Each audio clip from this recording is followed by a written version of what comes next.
Across the Ruined Sea is the patch in PGR that debuts Bianca Stigmata, but it's a lot more than that.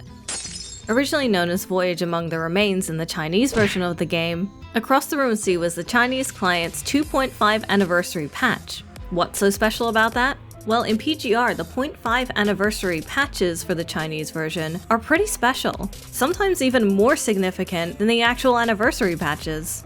So let's dive in and check out 5 changes to PGR in Across the Ruined Sea. Number 5. The new UI. This one is pretty obvious, but the second you jump into the game, you're gonna see it. There's a beautiful new UI, and things have been moved around the main menus. Now you can find the main story divided up into various sections, and the prologue is here when you used to not be able to replay it. As a tip, you'll want to hold down and drag to navigate these menus a little bit better. You can quickly find weekly game modes like Warzone and Pain Cage right at the front of this menu.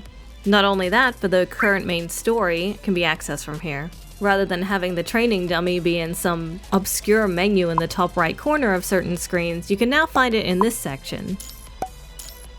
And rather than being connected to the interludes in some way, you can now farm characters' shards through the resources menu. This is a lot more intuitive for new players, especially since characters beyond Pulau don't even have an interlude.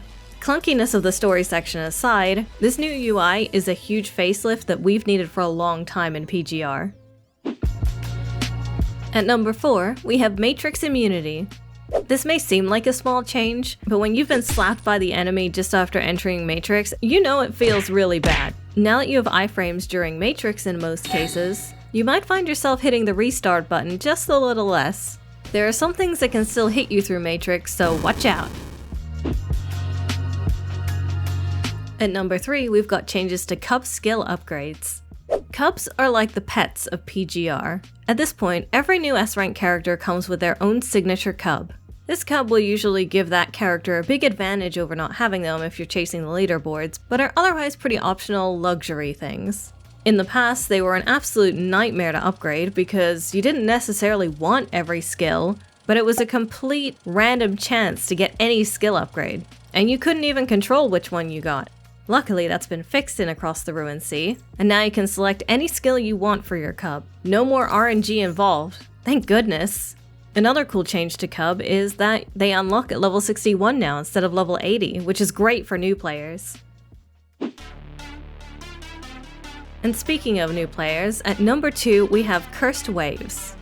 Okay, hear me out. I know Cursed Waves doesn't unlock until Commandant level 70, but when you unlock it, it's a great resource for any new player. This is a roguelite mode similar to Recitativo di Fantasia, but unlike that mode, it also includes uniframe characters, so you can try out pretty much anyone you want in this game mode and have a lot of fun doing it. Or at least more fun than Recitativo, probably. Why are we still here? Just to suffer?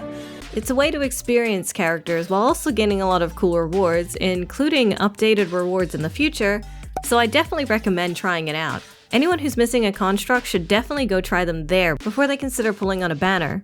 In other words, it's a really good try before you buy mode, but everyone will want to do it for the rewards sooner or later.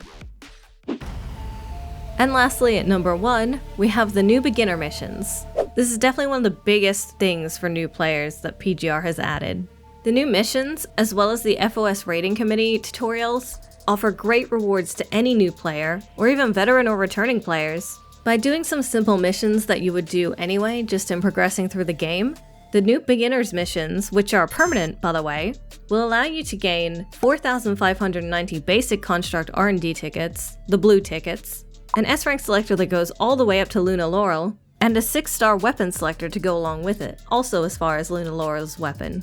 On top of this, you get some useful 6-star memories as well.